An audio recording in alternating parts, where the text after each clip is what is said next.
Gigcaster has a very powerful complement of effects and mixing tools. Let's go through some of them today and see how they can be useful to you.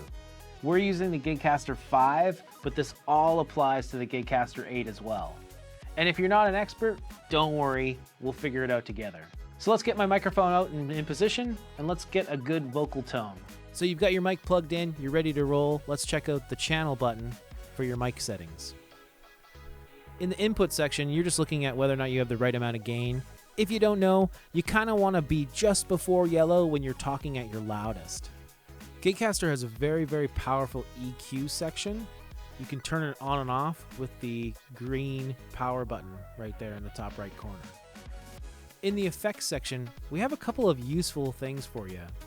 If you don't know what you're doing, it's totally okay, and we have some presets that kind of help you along there. In the top left corner here, you can click on this icon and you can choose your effects category: sing, talk, or console.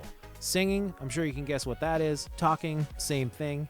And console is kind of like studio mixing tools like mastering effects for just pro polish for like a keyboard or something like that.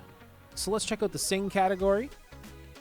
If you go into the patch selection, you can choose a patch that you like. Let's check out hard rock. Turn it on by pressing the power button that turns green. Oh, now that's a sound. If you want a deeper dive into the effects, clicking on the gear icon will bring you to the effects chain. Here's where you can turn on and off individual effects and experiment with different ones. Check 1, 2. Oh, that's nice. Well, let's do this. This is radio effect. This is me on the radio. So it allows you to experiment with different effects to get a cooler sound. You can also assign the touch pads to turn on and off effects from the front panel.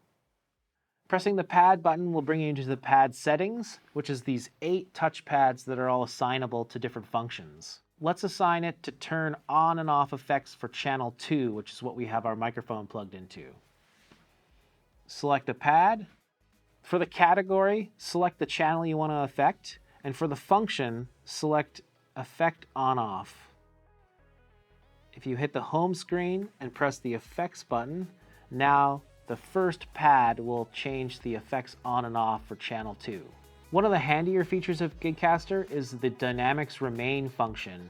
What this means is that if you turn on and off the effects, it only turns off the reverbs and delays, but it doesn't turn off the compressor, the EQ, and all these things that you want to have on at all times.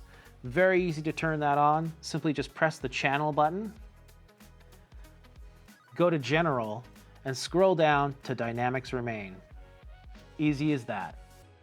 What's quite unique about Gigcaster is that you can apply effects to the USB channel and the Bluetooth channel.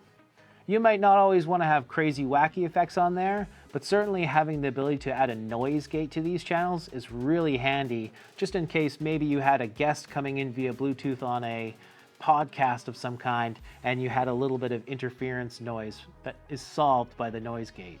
Gigcaster also has master effects that can be added to all the channels at once. Think of this as just adding some pro polish to your whole mix. Simply just press the output fader button, press effects. You have compression and reverb that you can add. So let's add a little reverb here. Oh, that sounds good. I like that. So that's a bit of a deep dive on the advanced mixing and effects features of Gigcaster. There's so many possibilities to go over, but I hope that gives you a little taste of what the possibilities are for Gigcaster. So have some fun diving into those things. Thanks for watching. Have a great day.